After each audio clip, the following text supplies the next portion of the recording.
एक होता है मास्टर स्ट्रोक और दूसरा होता है डेमन टारगेरियन का लेजेंडरी वाला स्ट्रोक जो उन्होंने एपिसोड 7 में खेला है हाउस ऑफ द ड्रैगन के। तो यार बहुत ही जबरदस्त एपिक एपिसोड था जहां पे हमें क्यों यहां पे डेमन को मैं इतना प्रेज करता हूं ना, या फिर रेनेरिया उनके साथ किस तरीके से वो एंड वाला सीन खेलती है उसके ऊपर भी आएंगे। लेकिन सबसे पहले वो सीन यार जहां पे बहुत ही इंटेंसिटी हमें देखने को मिलती है। शुरुआत में ही वो दो सीन्स हमें देखने को मिलते हैं। सबसे पहले तो वो लेना का मॉर्निंग वाला सीन जहां पे सारे के सारे टारगेरियंस वलेरियंस एक साथ होते हैं जो कि यहाँ पे उनकी फ्यूनरल सेरेमनी पे प्रेजेंट होते हैं, और जो बीजीएम आपको सुनने को मिलता है एपिक एपिक एंड एपिक दूसरा वर्ड। और उसके बाद जब यहाँ पे रिकंसिलिएशन होता है रेनेरिया का और यहाँ पे डेमन का, यानी कि वो बैक टुगेदर होते हैं जो उस टाइम पे एपिसोड 3 में करने की कोशिश कर रहे होते हैं, कि जो चीज़ डेमन ने अधूरी छोड़ी होती है वो इस एपिसोड में पूरा होता है। और एक आयरनी हमें दिखाई देती है कि एक्चुअली में जिस तरीके से एलिसन ने शुरुआत में बिलीव नहीं किया था ना कि वो यहाँ पे डेमन के साथ वो हरकत एपिसोड 3 में कर सकती है,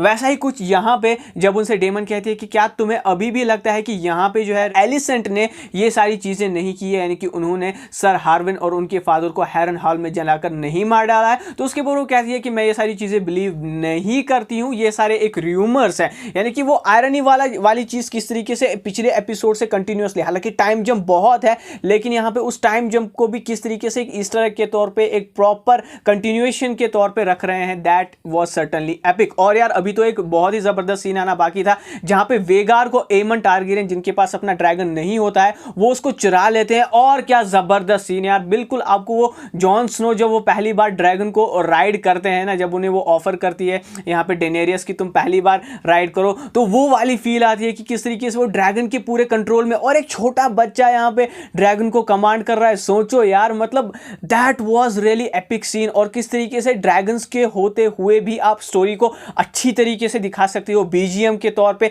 या फिर जिस तरीके से वो वेगार का फ्लाइंग वाला सीन था उसको किस तरीके से कंट्रोल करते हैं Aemond, that was definitely epic with the BGM complementing it all the time. और उसके बाद जब यहाँ पे ये सारी चीजें जो है रेनेरिया के बच्चों को पता चलती है कि एक्चुअली में वेगार को चुराया गया है, और वो जो धुलाई यहाँ पे करते हैं एमंड की और उनकी आंख काट देते हैं, क्योंकि यहाँ पे वो जो रेनेरिया के बच्चों को है ल्यूक को या फिर जेस को जो है बास्टर्ड कहते हैं। और यही चीज पहुंच जाती है कोर्ट तक, यानी कि किंग के कोर्ट वेसेरियस तक, और वो पूछताछ करते हैं यहाँ पे कि ऐसा यहाँ पे एमंड ने क्या कह दिया था, यानी कि जो बास्टर्ड वाली चीज है वो यहाँ पे जो है इन लोगों को कहां से पता चली, जिसके ऊपर वो एगोन का नाम लेते हैं। लेकिन एगोन यहाँ पे अपनी मदर का नाम ले सकते थे क्योंकि उन्होंने वो उनको सारी चीजें बताई थी। बट अब यहाँ पे ये सारी चीजें मैटर नहीं करती थी, बस एलिसेंट को जो एक चीज चाहिए होती थी, आंख के बदले आंख, आई फॉर एन आई, जो कि यहाँ पे रेनेरिया करती भी है। वो अपने बच्चों को प्रोटेक्ट करने के लिए सामने आ जाती है। और यहाँ पे डेमन टारगेरियन का जो बीफ एक्चुअली में सर क्रिस्टन के साथ बढ़ा हुआ है, सर क्रिस्टन आगे बढ़ते हैं किसी तरीके से रेनेरिया को सेपरेट करने के लिए या फिर रेनेरिया को धक्का देने के लिए, हार्म करने के लिए, तो डेमन उन्हें जिस तरीके से रोकते हैं ना, दैट वाज सर्टेनली एपिक। और उनके फाइनल मोमेंट्स में, यानी कि सीरीज के फिनाले एपिसोड्स में इनके बीच में जो हमें बैटल देखने को मिलेगी, that would be on another level, क्योंकि इनके बीच में भी अभी बताया जा रहा है कि स्टोरी खत्म नहीं हुई है, जो कि इस एपिसोड से एविडेंट हो चुका है। और फाइनली जो डैगर यहाँ पे दिखाया था, जिस डैगर से नाइट किंग को मारा गया था, जो कि आर्या स्टार्क ने करा था, और जो डैगर यहाँ पे प्रेजेंट किया था विसेरियस ने अपनी डॉटर रेनेरिया को एपिसोड 1 में, जहाँ पे उन्हें बताया गया था कि ये लेगेसी कंटिन्यू होनी चाहिए हर एक जो भी आयरन थ्रोन का एयर होगा। तो यहाँ पे ये जो चीजें हमें देखने को मिली है वो बहुत ज्यादा एपिक थी। उसी डैगर से उनका हाथ जो है एलिसेंट काट देती है, और उसके बाद जो चीज हमें देखने को मिलती है वो बहुत ही ज्यादा एपिक थी। क्यों? क्योंकि अब यहाँ पे देखो वलेरियंस को भी पता है कि जो रेनेरिया के सन है वो यहाँ पे किसी भी तरीके से लेनोर के नहीं है, उनकी किन के नहीं है। और सेम टाइम पे यहाँ पे हमें लेनोर देखते हैं कि अपनी बहन के जाने के बाद उनको ये समझ में आता है कि उनको अपने राइट्स को, उनको रेनेरिया के राइट्स को प्रोटेक्ट करना है, और इसीलिए वो रेनेरिया से बोलते हैं कि अब मैं एज ए हस्बैंड तुम्हारा हर एक टाइम पे साथ दूंगा। और सेम टाइम पे यहाँ पे ऑटो हाइटओवर जो कि अब यहाँ पे वापस आ चुके हैं अपनी position hand of the king पे, तो वो यहाँ पे एलिसेंट को बोलते हैं कि फाइनली तुम्हें समझ में आ चुका है कि एग्जैक्टली तुम्हारे साथ रेनेरिया ने किया क्या था और तुम्हें अब उसके साथ करना क्या चाहिए और क्या उसकी असली आइडेंटिटी है। अब ये सारी चीजें तो होती है, लेकिन इसमें सर लैरिस हमें आज बहुत ही कम दिखाई दिए, but he he promised Alicent जब यहाँ पे वापस जा रहे होते हैं किंग्स लैंडिंग की तरफ कि मैं तुम्हारा साथ जो है हर किसी वे में दूंगा, लेकिन अब एलिसेंट वो चीज़ नहीं चाहती है जो कि हैरनहाल में हुई। वो चाहती है कि जो भी चीज़ें वो करे वो बिल्कुल अल्टीमेट सीक्रेट रहे और यहाँ पे जो है पूरी तरीके से सर लैरस उनकी ही बात माने, यानी कि जो भी पॉलिटिकली माइंड गेम्स खेलना चाहती है अब यहाँ पे एलिसेंट रेनेरिया के साथ, डेमन के साथ, वो एक अलग लेवल की होने वाली है। But coming to the point, यहाँ पे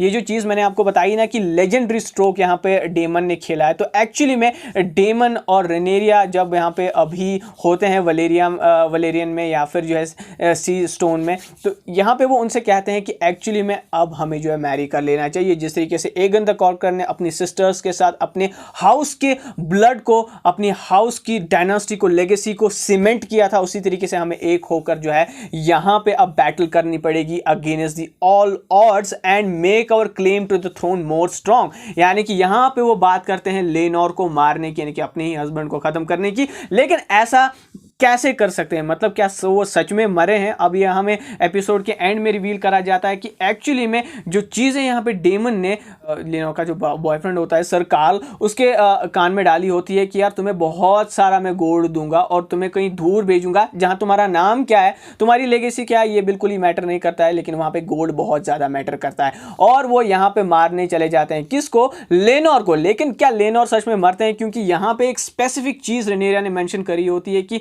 जो भी चीज़ तुम लोग करोगे या फिर जो भी चीज़ कार्ल ने बताई होती है डेमन को कि अल्टीमेट सीक्रेसी में विद फ्यू विटनेसेस जो है यहाँ पे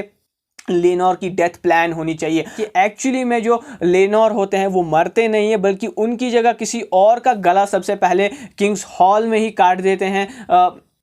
डेमन टारगेरियन, और उसके बाद जो है उन्हीं को उस आग में झोंक देते हैं। हालांकि हमें लेनोर और कार्ल के बीच में जो बैटल दिखाई जाती है उसके बाद क्या हुआ वो हमें देखने को नहीं मिलता है, बल्कि हमें सीधी ही जली हुई बॉडी दिखती है यहाँ पे लेनोर की, जो कि एक्चुअली में उनकी नहीं होती है। और एंड में जब यहाँ पे मैरी कर लेते हैं डेमन और रेनेरिया, जब ये एक हो जाते हैं और उसके बाद उनके चिल्ड्रन भी वहाँ पे प्रेजेंट होते हैं, चाहे वो यहाँ पे लेना की डॉटर्स हो या फिर जो है डेमन टारगेरियन के अब स्टेप सन्स, यानी कि जो एक्चुअली में सर हार्विन के सन है, वो भी वहाँ पे प्रेजेंट होते हैं। और इस मैरिज सेरेमनी के बाद हमें जो है एक शिप में जो है वापस से जाते हुए दिखाई देते हैं कार्ल, और उनके साथ एक मास्क मैन, एक हुडीड मैन होता है जो कि और कोई नहीं बल्कि यहाँ पे सर लेनोर होते हैं, और लेनोर ने अपना पूरा का पूरा हेड यहाँ पे शेव करा होता है। यानी कि अब जो है बैटल एक नेक्स्ट लेवल पे जा चुकी है, एक अलग ही लेवल पे जा चुकी है। तो गाइज आगे आने वाले एपिसोड्स में और ज़्यादा ब्रूटैलिटी, और ज़्यादा डार्क थीम हमें देखने को मिली है, क्योंकि इस एपिसोड में आपने ऑब्जर्व किया होगा जो ड्रैगन सीन्स थे, जो मॉर्निंग वाला सीन था लेना के लिए, वो बहुत ही ज़्यादा डिम होता गया था, और पूरी एपिसोड की ही थीम आज हमें बहुत ज़्यादा डार्कनेस पे आती हुई नजर आती थी, जो कि हमें यह बताती है कि कहीं ना कहीं आने वाले एपिसोड में हमें और ज़्यादा रूथलेस देखने को मिलेगी, रेनेरिया की डेथ पॉसिबली हमें देखने को मिलेगी। जितना ब्रूटल हो सकेगा पूरा का पूरा मेकर्स जाने वाले हैं story wise and the book wise, जो कि फायर एंड ब्लड बुक है, उसके हिसाब से वो अल्टीमेटली ऑल इन जाने वाले हैं। और ये चीज जो है बताती है कि क्या एक्चुअली में सीजन 7 और सीजन 8 में मिसिंग था यहाँ पे गेम ऑफ थ्रोन्स के, यानी कि ड्रैगन्स तो थे but there was no story. और जो स्टोरी, जिस तरीके से वो इंटेंसिटी, वो इमोशनल, वो ड्रामा, वो बिट्रेयल दिखाया गया है, that is certainly epic. So guys आप मुझे जरूर बताइएगा कि आपको ये एपिसोड कैसा लगा, आप के क्या थॉट है इस एपिसोड के बारे में, और अगर आपको ये वीडियो पसंद आया तो इस वीडियो को लाइक करें, शेयर करें, चैनल को सब्सक्राइब करें। मिलते हैं आपसे बहुत ही जल्द किसी नए वीडियो में। Till then take care and be marvellous.